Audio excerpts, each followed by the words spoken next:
इस वीडियो में class 10th का चैप्टर नंबर 1 हम लोग पढ़ने वाले हैं। चैप्टर का नाम है रियल नंबर, वास्तविक संख्याएं। यह चैप्टर जो है यूनिट फर्स्ट से है। यूनिट फर्स्ट का नाम है नंबर सिस्टम, हिंदी में बोलते हैं संख्या पद्धति। इस यूनिट में मात्र एक ही चैप्टर पढ़ना है। चैप्टर का नाम है रियल नंबर, वास्तविक संख्याएं। वास्तविक संख्या क्या होता है, यहाँ परिभाषा से हम समझते हैं। परिमेय, अपरिमेय, परिमेय और अपरिमेय संख्याओं के संग्रह को वास्तविक संख्याएं कहते हैं। वास्तविक संख्या को कैपिटल आर से प्रदर्शित किया जाता है। मतलब परिमेय और अपरिमेय आप क्लास 9th में पढ़े हैं। परिमेय और अपरिमेय क्या होता है? परिमेय और अपरिमेय संख्याओं का जो संग्रह है, मतलब जो समूह है, परिमेय और अपरिमेय संख्याओं का जो संग्रह है, मतलब जो समूह है, उसको हम क्या कहेंगे? वास्तविक संख्या कहेंगे। जैसे एक बार हम रिवाइज कर देते हैं कि वास्तविक संख्या क्या होता है। वैसे आप क्लास 9 में बहुत अच्छे ढंग से पढ़े हैं कि परिमेय और अपरिमेय क्या होता है। एक बार शॉर्टकट से हम रिवाइज करेंगे कि वास्तविक संख्या क्या होता है।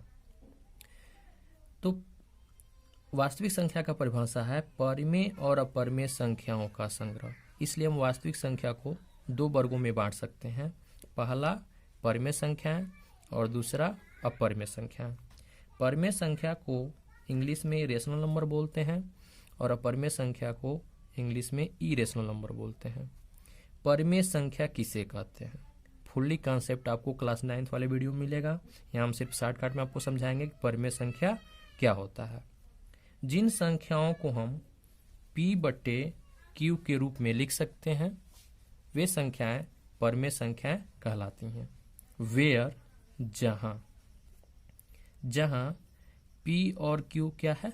पूर्णांक है, इंटीगर। और Q is not equal to 0। मतलब जिन संख्याओं को हम P/Q के रूप में लिख सकते हैं परिमेय संख्या कहलाती हैं। इसके लिए कंडीशन होता है, दो कंडीशन होता है। पहला कंडीशन है कि P और Q पूर्णांक होना चाहिए और दूसरा कंडीशन है Q is not equal to 0। मतलब ये जो Q है इसका मान 0 के बराबर नहीं होना चाहिए और P और Q दोनों ही पूर्णांक होना चाहिए। यदि हम आसान भाषा में बात करें परिमेय संख्या किसे कहते हैं, तो सीधा सीधा मतलब यह है कि भिन्न के रूप की जितनी भी संख्याएं होती हैं वे सब संख्याएं परिमेय संख्या कहलाती हैं, जिसमें अंश और हर दोनों ही संख्याएं पूर्णांक होती हैं और हर कभी भी 0 के बराबर नहीं हो सकता। जैसे इसमें यह जो P है यह अंश है, ऊपर वाला अंश होता है, और ये जो Q है नीचे वाला यह हर होता है। तो अंश और हर दोनों ही पूर्णांक होना चाहिए। पूर्णांक आप समझते हैं 6, 7, 8 में आपको पढ़ाया गया, क्लास 9 में भी आपको पढ़ाया गया होगा। और ये जो हर है वो 0 के बराबर नहीं होना चाहिए। जैसे यदि हम एग्जाम्पल की बात करें 2/3, 2/3 क्या है? परिमेय संख्या है, क्योंकि यह जो 2 है ये भी पूर्णांक है और ये जो 3 है ये भी पूर्णांक है। मतलब 2/3 एक ऐसी संख्या है जिसको हम P/Q के रूप में लिख सकते हैं और 2 और 3 क्या है? पूर्णांक है। और ये जो 3 है ये क्या 0 के बराबर नहीं है। मतलब जो हर है वो 0 के बराबर नहीं है। इसलिए जो 2/3 है ये क्या है? परिमेय संख्या है। 2 केवल भी परिमेय संख्या है। अब आप ये कहेंगे कि 2 P/Q के रूप में नहीं है तो परिमेय संख्या कैसे होगा? तो आपको पता है कि जिस भी संख्या के नीचे कुछ नहीं होता उसके नीचे 1 होता है, तो इसको हम 2/1 लिख सकते हैं। इस प्रकार यह P/Q के रूप का हो गया और 2 और 1 दोनों ही पूर्णांक है और Q का मान 0 के बराबर नहीं है, तो P/Q के रूप का हो गया तो क्या हो जाएगा? परिमेय संख्या हो गया। केवल 0 भी एक परिमेय संख्या है, क्योंकि इसके नीचे भी हम कोई भी संख्या लिख सकते हैं, एनी नंबर, कोई भी संख्या लिख सकते हैं। जैसे 5 लिख दिए, जब 0/5 लिखेंगे तो P/Q का रूप का हो गया और 0 और 5 क्या है? पूर्णांक है। यहाँ देखिए, यहाँ जो P है मतलब ये जो अंश है ये 0 है, हर 0 नहीं है, Q 0 नहीं है। अगर Q 0 होता है तो पूर्णांक नहीं होगा, मतलब परिमेय संख्या नहीं होगा। जैसे अगर हम लिखें 5/0 तो परिमेय संख्या नहीं है।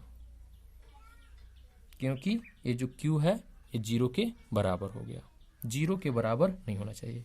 यदि आप फुल कॉन्सेप्ट समझना चाहते हैं परिमेय संख्या के बारे में हर एक चीज़, तो आप क्लास 9 का वीडियो देखिए, पहला चैप्टर। इसके बाद हम बात कर लेते हैं अपरिमेय संख्या की। तो जो संख्याएं परिमेय संख्या नहीं होती हैं वे क्या कहलाती हैं? अपरिमेय संख्या कहलाती हैं। सीधा सीधा मतलब है कि जिन संख्याओं को हम p/q के रूप में नहीं लिख सकते हैं, जहां p और q पूर्णांक हो और q का मान 0 के बराबर न हो, ये तो क्या हो जाएंगे? परिमेय संख्या हो जाएंगे। लेकिन जिनको हम p/q के रूप में न लिख सकते हैं वे अपरिमेय संख्या होगा। जैसे कड़ी में 2 क्या है? अपरिमेय संख्या है। अब आप ये कहेंगे कि इसके नीचे हम 1 लिख सकते हैं, तो p/q के रूप का हो गया, तो क्या होगा? अपरिमेय संख्या होगा। तो ऐसा कुछ नहीं है, क्योंकि यह जो कड़ी में 2 है, तो देखिए यह जो स्क्वायर रूट 2 है ये क्या है? पूर्णांक नहीं है। परिमेय होने के लिए p और q दोनों क्या होना चाहिए? पूर्णांक होना चाहिए। और अपरिमेय के लिए ऐसा रूल नहीं है। अपरिमेय संख्या में संख्या होती है जिसको हम p/q के रूप में नहीं लिख सकते हैं। जैसे यहाँ पे स्क्वायर रूट 2, इसके नीचे 1 लिख दिए, तो स्क्वायर रूट 2/1 क्या हो गया? p/q के रूप का हो गया। लेकिन ये जो स्क्वायर रूट 2 है पूर्णांक नहीं है, इसलिए ये क्या है? अपरिमेय संख्या है। अगर ये पूर्णांक रहता तो क्या हो जाता? परिमेय हो जाता। लेकिन स्क्वायर रूट 2 क्या है? पूर्णांक नहीं है, इसलिए क्या है? अपरिमेय संख्या है। जैसे स्क्वायर रूट 5/3, ये भी क्या है? अपरिमेय संख्या, क्योंकि ये जो स्क्वायर रूट 5 है, स्क्वायर रूट 5 है, ये पूर्णांक नहीं है। अगर ये पूर्णांक रहता तो परिमेय हो जाता, लेकिन यह पूर्णांक नहीं है, इसलिए क्या है? अपरिमेय संख्या। तो परिमेय और अपरिमेय संख्या को अच्छे से समझने के लिए आप क्लास 9 का पहले चैप्टर का वीडियो देखिए, आपको वहाँ फुल कॉन्सेप्ट मिलेगा। चलिए अब आते हैं क्लास 10th में हम लोग क्या क्या पढ़ने वाले हैं। पहला चैप्टर है रियल नंबर वास्तविक संख्या। तो इसमें हम लोग क्या क्या पढ़ेंगे? इसमें मात्र 3 टॉपिक हैं। इसी 3 टॉपिक के सहायता से हमको क्वेश्चंस करना है, इसके बाद एक्सरसाइज समाप्त हो जाएगा।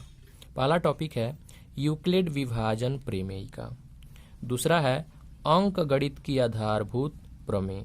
तीसरा है परिमेय व अपरिमेय संख्याओं का पुनर्भ्रमण एवं परिमेय संख्याओं का दशमलव प्रसार।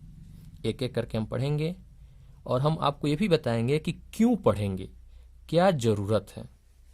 अगर हम यूक्लिड विभाजन प्रमेयिका पढ़ रहे हैं तो क्यों पढ़ रहे हैं, इसका क्या आवश्यकता है, क्या प्रयोग है। एक एक टॉपिक करके पढ़ेंगे, फिर एक्सरसाइज करेंगे और चैप्टर समाप्त हो जाएगा। तो चलिए स्टार्ट करते हैं यूक्लिड विभाजन प्रमेयिका, जिसको इंग्लिश में यूक्लिड डिवीजन लेमा बोलते हैं। यूक्लिड विभाजन प्रमेयिका क्या होता है समझिए।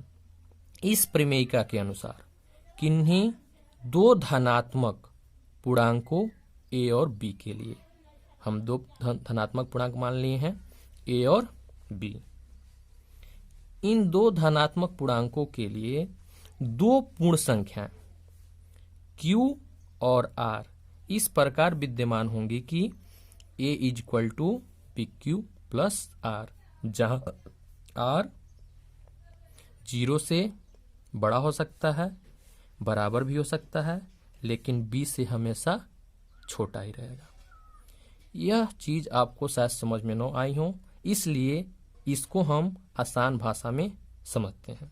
जैसे आप छोटे क्लास में अपने भाग को चेक करने के लिए आप प्रयोग किए होंगे भाज्य = भाजक गुणे भागफल प्लस शेषफल। इस सूत्र के सहायता से आप अपने भाग को चेक किए होंगे कि सही है या गलत। जैसे मान लीजिए हम यहाँ क्वेश्चंस लेकर के करें कि 4 से हम 11 में भाग दे रहे हैं, तो 4 दूना 8, नीचे 3 बच जाएगा, माइनस करेंगे। इसमें यह जो 4 है यह भाजक है और यह जो 11 है यह भाज्य है। यह जो 2 है यह भागफल है और यह जो नीचे 3 है यह शेषफल है।